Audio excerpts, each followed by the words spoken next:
Muy buenas, nos encontramos en esta segunda sesión. Hoy día nos toca hablar sobre el primer concepto clave dentro del curso de filosofía de la educación que estamos llevando a cabo, y es el concepto de razón. Antes hagamos un pequeño repaso de lo que hemos visto antes. En la primera sesión hemos conocido a un nuevo amigo que es Zygmunt Bauman, el cual nos ha ilustrado un poco sobre la situación de la sociedad contemporánea a través del concepto de sociedad líquida. Este concepto ya nos ha iluminado un poco sobre los retos a los cuales nos toca enfrentar. Uno de ellos, uno de estos grandes retos, parte del concepto de razón. Muy bien, entonces el objetivo de la sesión de hoy es poder ver este concepto de razón, ver los cambios que ha sufrido y al mismo tiempo el impacto que ha tenido en nuestra sociedad, tanto económico, social como educativo. Y por último, ver las consecuencias que tiene, este concepto de razón cuando ha impactado en la sociedad actual y en el hombre contemporáneo, porque nos vamos a dar cuenta de que a pesar de que la palabra puede ser fácilmente entendida, las consecuencias que ha tenido en su evolución no han sido tan claras ni transparentes como uno esperaría. Hay que distinguir, por eso que este curso nos va a ayudar a entender este fenómeno. Vamos entonces con nuestro concepto de hoy. La razón.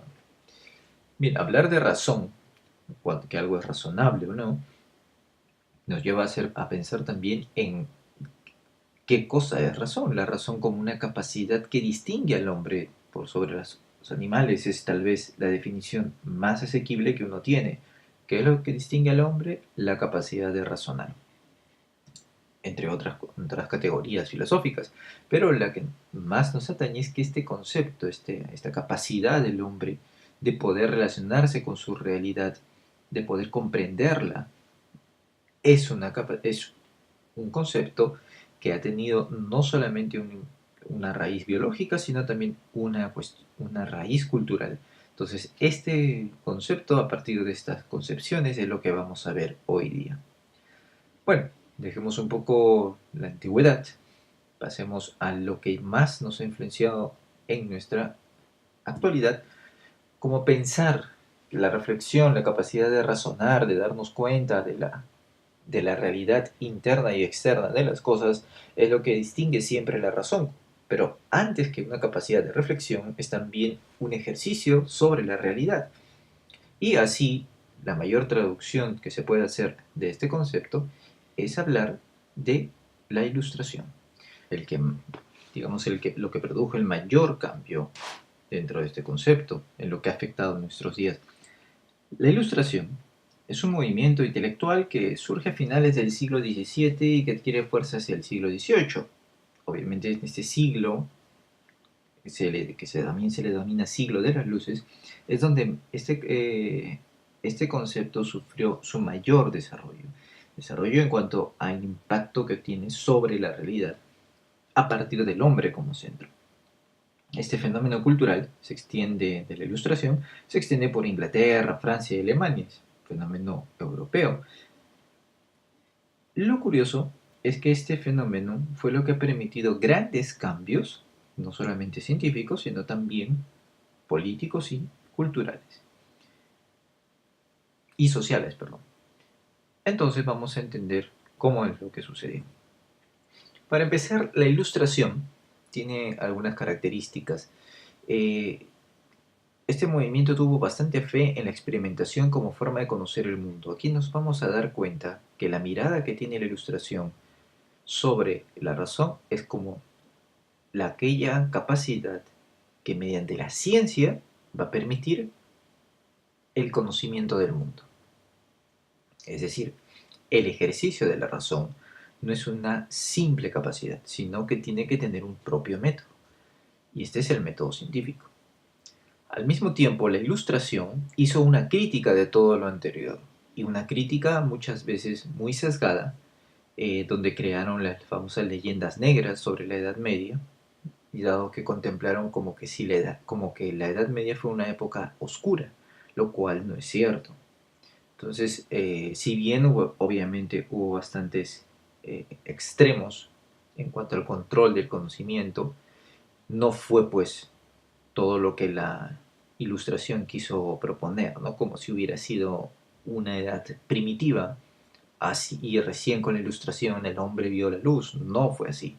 En realidad sí, la actitud crítica fue buena para poder empezar a cambiar algunas cosas, pero vamos a ver que los extremos anticlericales, sobre todo a donde llegaron, no fueron realmente productos de un sano uso de la razón. Otra cuestión por la que se caracterizó la ilustración es que empezó a darse cuenta que el progreso y la felicidad podían ser alcanzados por la humanidad. Obviamente, este progreso y felicidad era aquí en la Tierra. Acordémonos que la ilustración era un fenómeno cultural, por lo tanto no estaba ligado a ninguna religión. Esto, progreso y felicidad, creó pues una utopía, que es otra de las características. Sí, el movimiento de la ilustración tuvo la utopía del progreso. ¿Gracias a qué? A la aplicación de la razón sobre todos los aspectos de la realidad.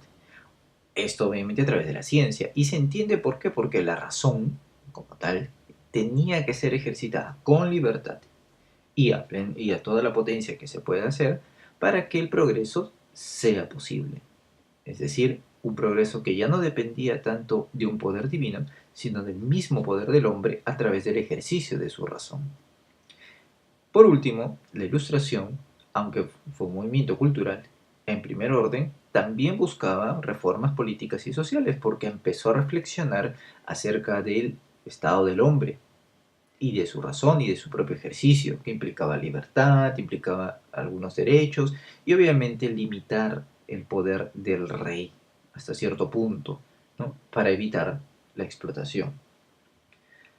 En este contexto ya nos damos cuenta cómo las ciencias surge como la primera forma en que la razón puede ser ejercitada. Ya no estamos hablando, vuelvo a decir, como una simple capacidad, sino como el instrumento por el cual el hombre puede desarrollarse. Y por tanto la ciencia es aquella que puede realmente llevarnos a todo esto, hacer el ejercicio de la razón como real instrumento de progreso. Y no le faltaba razón. Francis Bacon y después Isaac Newton son uno de los personajes que más resaltan en esta época, porque para empezar Francis Bacon fue un filósofo y también un científico, pero como filósofo tuvo la gran idea de poder establecer algunas ideas en sus contemporáneos y luchar por que se convenzan de ellas.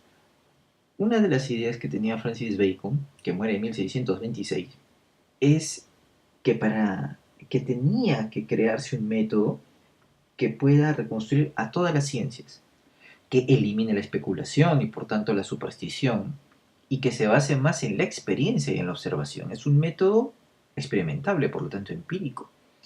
Y la observación científica es aquella que realmente va a ser fecunda la ciencia. Esta idea, que uno ahora puede darla por sentada, en su momento fue una idea revolucionaria y Francis Bacon fue aquel que propugnó siempre entre sus contemporáneos en que se piense así, en que se vea así a la ciencia. Por eso es que él va a hacer una clasificación dependiendo de cuál sea el predominio sobre el hombre, en qué potencia del hombre predomina. Por ejemplo, él habla de una ciencia como historia, si es que predomina la memoria, de la poesía, si es que predomina la imaginación, y de la filosofía o ciencia, que las ve como una sola, si es que predomina la razón. ¿Ven? Entonces, la verdad, para Francis Bacon, la filosofía o ciencia va a ser aquella que ejecute y donde predomine el ejercicio de la razón, donde más predomine el ejercicio de la razón. Obviamente ahora esta idea puede ser discutible, pero Isaac Newton va a ser un poco el que también realmente haga surgir la esperanza y que se ponga con mayor fuerza el ímpetu en las ciencias, ya que él empieza esta revolución científica propiamente dicha, al descubrir, pues, como matemático y físico, muchas leyes que hasta el momento incluso nos han permitido desarrollarnos. Isaac Newton es uno de los más grandes científicos que tenemos en la historia, es un físico británico, Y las leyes de la gravitación universal o las leyes del movimiento son uno de sus mayores aportes. Incluso también el estudio de la luz, ¿no? Y su naturaleza.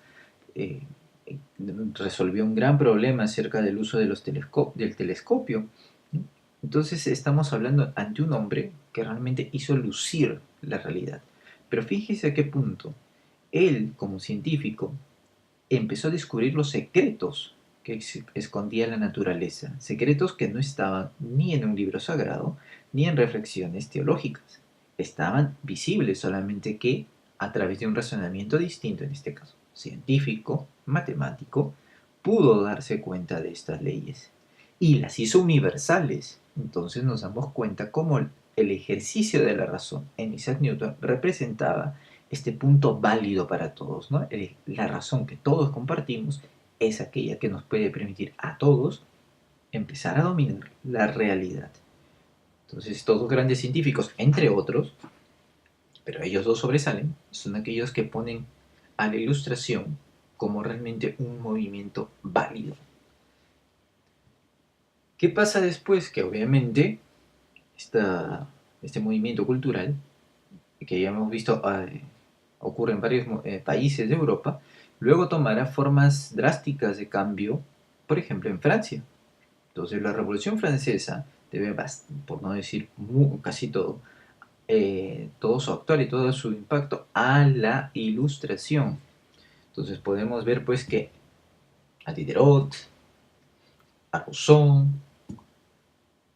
a Voltaire, entre los principales franceses ilustrados, que gracias a su cultura y a su ejercicio literario, político, pudieron hacer posible esta revolución e incluso a veces liderarla. No, tampoco nos es ajeno Kant, que en este caso también es parte de este movimiento ilustrado, aunque alemán, no digo francés, pero son personajes que representan qué cosa, representan justo cómo la ciencia, la reflexión, puede hacer posible grandes cambios en la sociedad. Entonces, grandes cambios políticos incluso. Esta pintura también representa una escena de la Revolución Francesa que justo ejemplifica el exceso al cual hacíamos referencia hace unos momentos. La pintura, si la observan con bastante detalle, verán que es una mujer que está pisando un crucifijo y que le están cargando. ¿Quién es esta mujer? Bueno, es una actriz para empezar y está haciendo el papel de la razón. Esta escena representa cuando los revolucionarios introdujeron a la razón, a la diosa razón, en la Catedral de Notre Dame. Entonces, por eso es que también vemos a la mujer como pisa el crucifijo.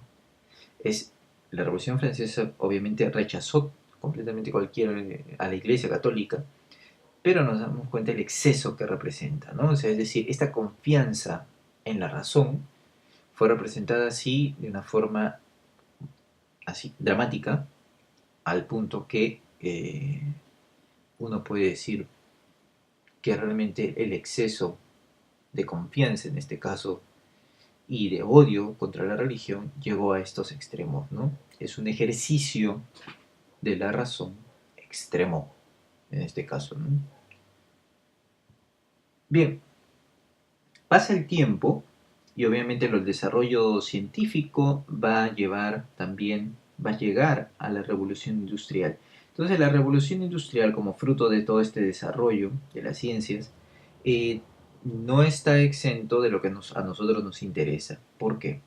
Porque la razón, como dominio sobre la realidad, como instrumento válido y único instrumento ya en esta época, para poder dominar y observar la realidad, también da a luz estas formas que tienen un gran impacto económico. ¿Por qué? Porque la revolución industrial, para empezar, debido a la alta demanda ya por el progreso que empieza a darse económico, la primera forma que tiene es en la industria textil. Las primeras fábricas que surgen son precisamente para poder trabajar la lana y el algodón que empieza en estas sociedades que empiezan a tener que digamos, coser, producir más ropa. Lo curioso es que estas máquinas que surgieron precisamente para cubrir la alta demanda, luego son las que propician la investigación y con la experimentación, que es lo que se producen nuevas máquinas distintas seguramente a las que originalmente se habían pensado.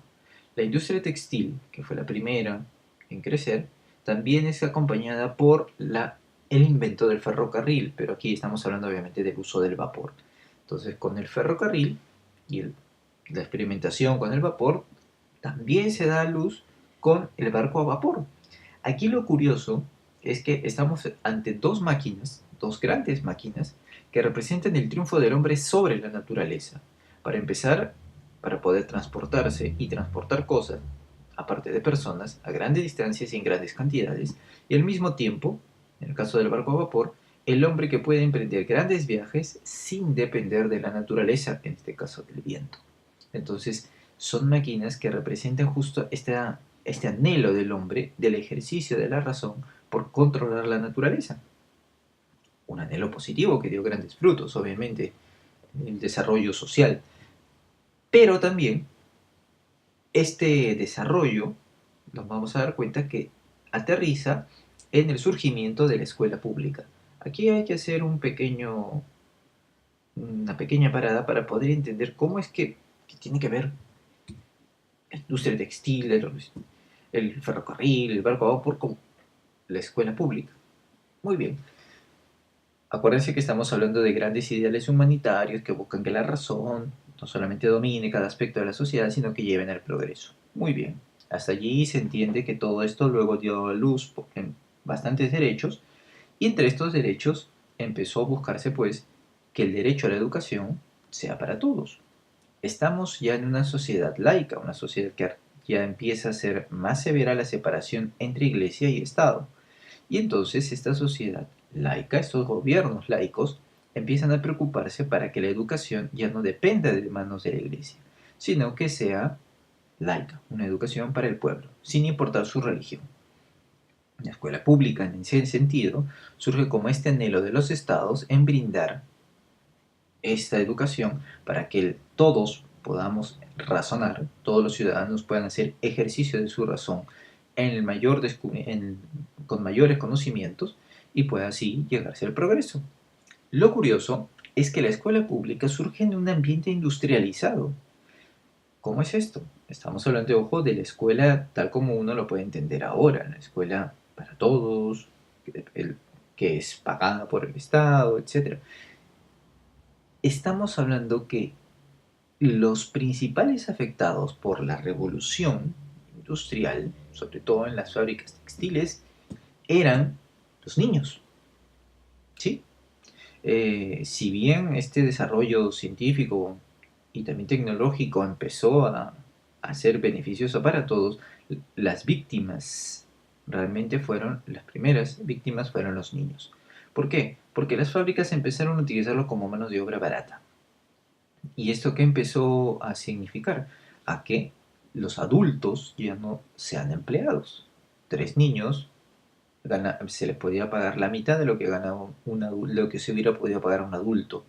Y entonces estos niños tampoco tenían pues demasiadas fuerzas para poder quejarse entre los maltratos.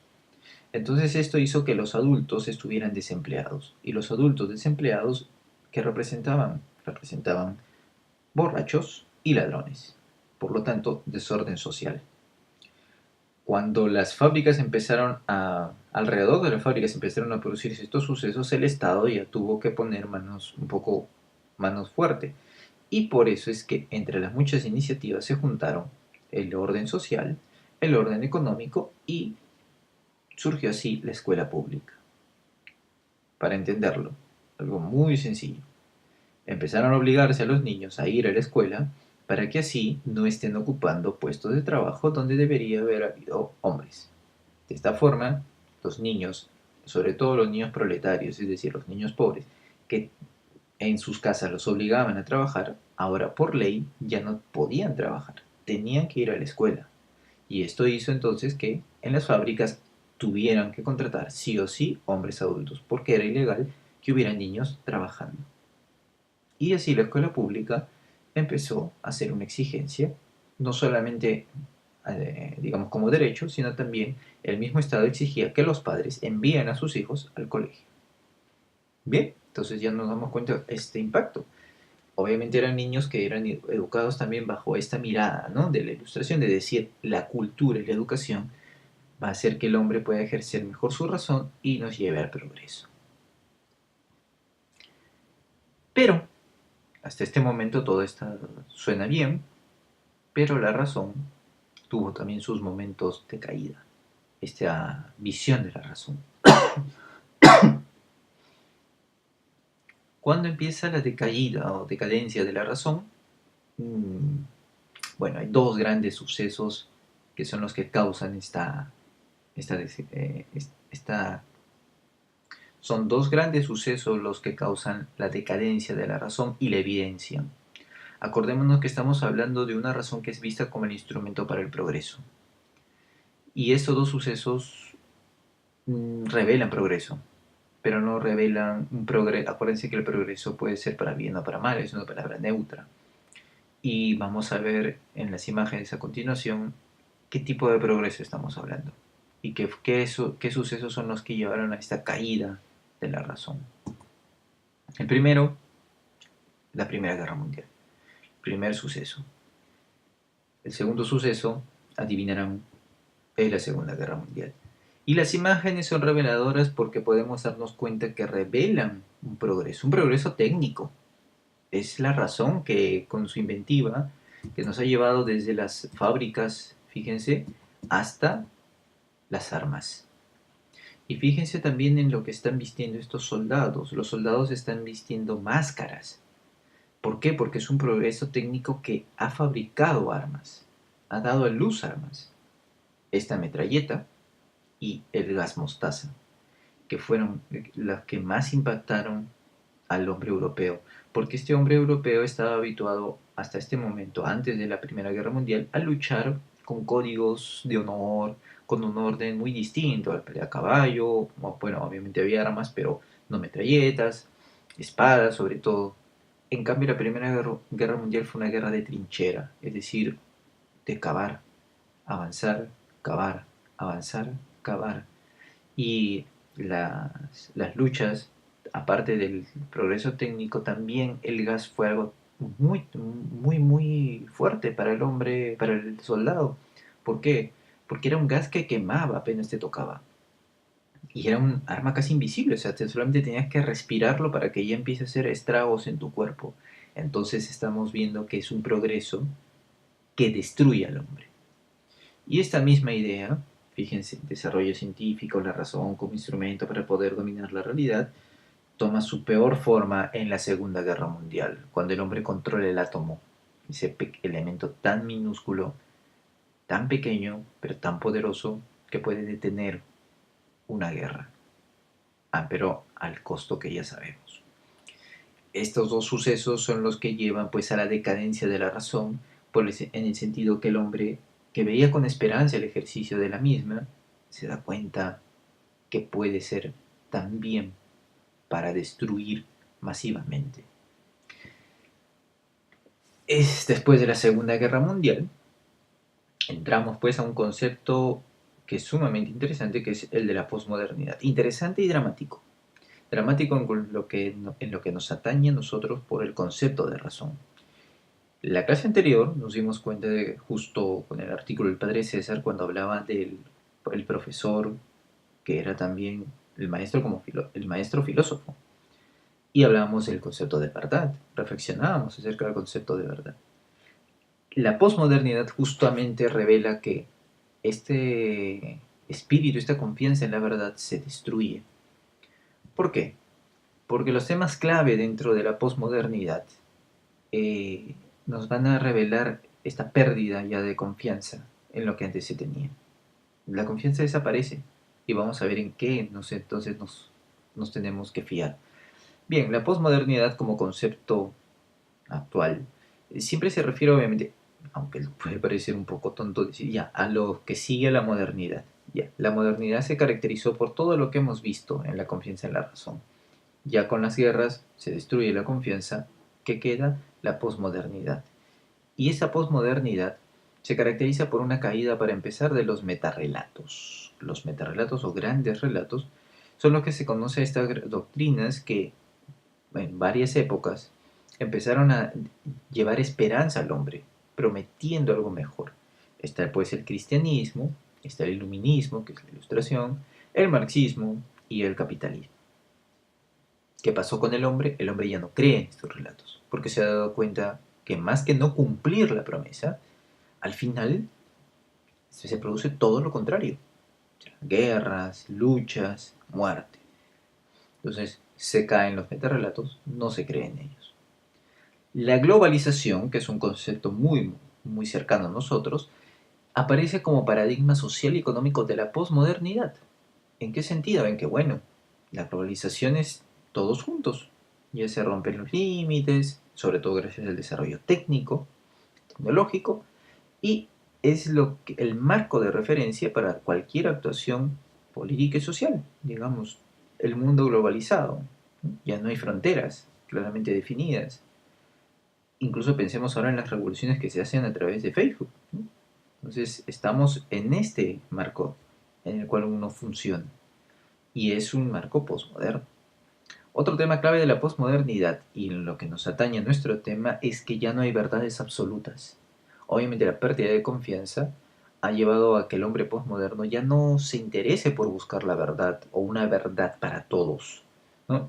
Las únicas verdades, entre comillas, verdades válidas son aquellas las que la ciencia da, pero son verdades frías, en el sentido que no atañen al hombre, no lo exigen, no lo tocan.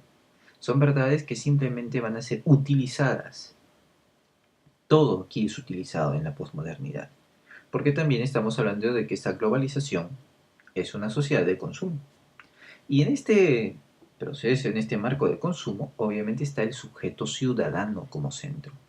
Aquí hay una cuestión interesante. Este sujeto ciudadano es valorado en cuanto a que es sujeto no solo de derechos, sino también que tiene que ser respetado como tal. En la posmodernidad la palabra tolerancia es la que más brilla, y sobre todo en el respeto a las minorías. Y aquí entra lo curioso. Estas minorías son dueñas, poseen verdad.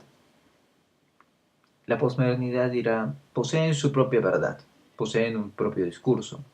Es un discurso que puede ser contrario a lo que tú pienses, pero hay que respetarlo.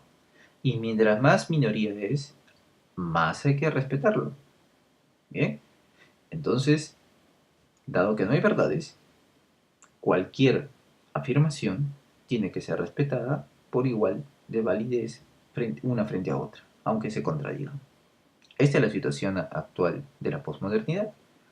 ¿Qué es lo que importa? Importa no tanto el discurso como tal, sino que es enunciado por un sujeto que debe ser respetado. Suena bien, pero fíjense la drástica diferencia que hay con épocas pasadas. Y vamos a ver después en qué situación nos colocan sobre todo los docentes. Por último, en una sociedad globalizada, sin verdades absolutas, con el sujeto, un sujeto sobre todo muy egocéntrico, muy narcisista, esto después lo vamos a analizar, el conocimiento aparece ya no como una formación integral para el beneficio del propio ser humano, no, sino aparece sobre todo como un instrumento de poder. En esta sociedad, sobre todo muy tecnificada, donde la información, la famosa sociedad de la información corre, es cuando se transforma en conocimiento donde realmente uno puede aprovecharla. Es decir, el conocimiento como poder, ¿no? Ya no es solo el dinero, porque obviamente el dinero se mueve también a través del conocimiento. Mientras más sepas, mejor vas a saber y trabajar tu dinero.